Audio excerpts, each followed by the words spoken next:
Pumalag at lumaban ang Gilas laban sa team ng New Zealand. May pagkakataon pa nga na nasa Gilas ang momentum, nakakahabol sila sa score kaya coach ng New Zealand na pa-time out momentum nasa Gilas kaya naman binalasa ito ng coach ng New Zealand sa pamamagitan ng isang timeout. Naging mainit ang palitan ng dalawang team sa opensa, high level offense ang kanilang ipinakita. Gilas laban sa team ng New Zealand.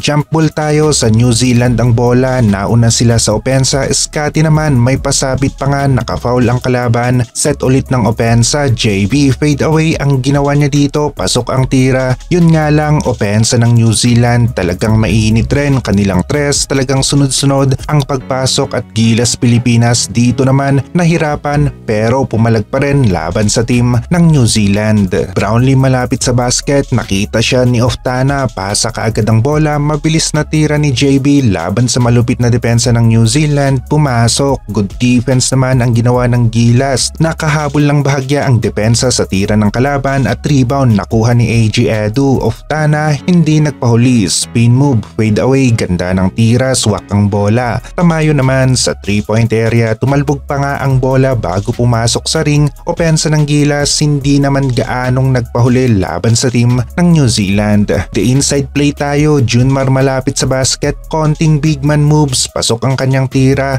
Sa play na ito, opensa naman ni JB kahit in traffic pa nga yan, may depensa sa harapan pero pumapasok pa rin para kay Justin Brownlee. Junmar Fajardo naman, inside play tayo, nagawa niyang matip in ang bola laban sa mga players na nasa loob nga rin ng paint. Lusot si Japet, nakaslide papalapit sa basket, 2 points para sa team ng Gilas. May magandang plays nga rin na nagawa ang Gilas laban sa team ng Tall Blacks. Japet na naman, ginamit ang laki at jumping ability, tas nang inangat niya para sa jumper na ito, pasok ang kanyang tira. Chris Newsome, maganda ang pagsukat sa depensa ng New Zealand, may konting espasyo, pasok ang kanyang tira sa play na ito. Oftana, isa sa nag-init nga rin ang opensa, tumira sa 3-point area, pasok ang kanyang tres. Gilas nakakahabol na nga. AG Edu naman, parang tipaklong, nakailang talon bago niya naipasok ang kanyang tira at end one pa nga ang nagawa ni AG Edu sa play na ito. Lumalaban naman si Fajardo sa pagkuha ng rebound, palag siya sa loob ng paint kontra sa team ng New Zealand.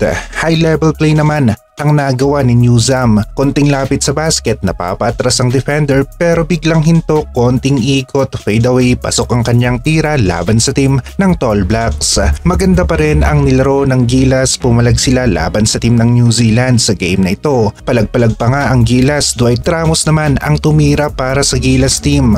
Kanyang tres nga rin, swak na swak. Sa play na ito, wala tayong kay Soto, kaya naman opensa ng New Zealand sa loob ng paint, hirap mapigilan nga rin. Para na lamang silang namamasyal sa parke kapag inside plays ang kanilang ginagawa. Ramos na naman, nakawala sa depensa ng kalaban, layup sa basket, pasok yan para kay Dwight Ramos. Junmar Fajardo gustong postehan ang kalaban, nakalapit naman at merong foul sana sa play na ito, nakalimutan lang ng referee na nasa kanya ang pito. Dwight Ramos ang nagpakita ng mga hustle plays sa opensa at depensa, nag-step up sa larong ito. Hindi talaga mapigilan ang tres ng New Zealand, talagang pinapaulanan nila ang team ng Gilas. Isa sa dahilan kung bakit nga sila nakalamang sa game na ito. Sa loob naman ng paint, walang nagawa ang Gilas sa play na ito, kanilang depensa niluto nga ng New Zealand. JB naman talagang bumabawi nga rin, kanyang mid-range pumasok, gustong buhatin ng Gilas pero sadyang mas angat lang talaga ang laro ng New Zealand sa game na ito. Lakas ng galawan ng New Zealand sa play na ito, talsik ang Gilas player at nalibre na nga sa loob ng paint ang kalaban.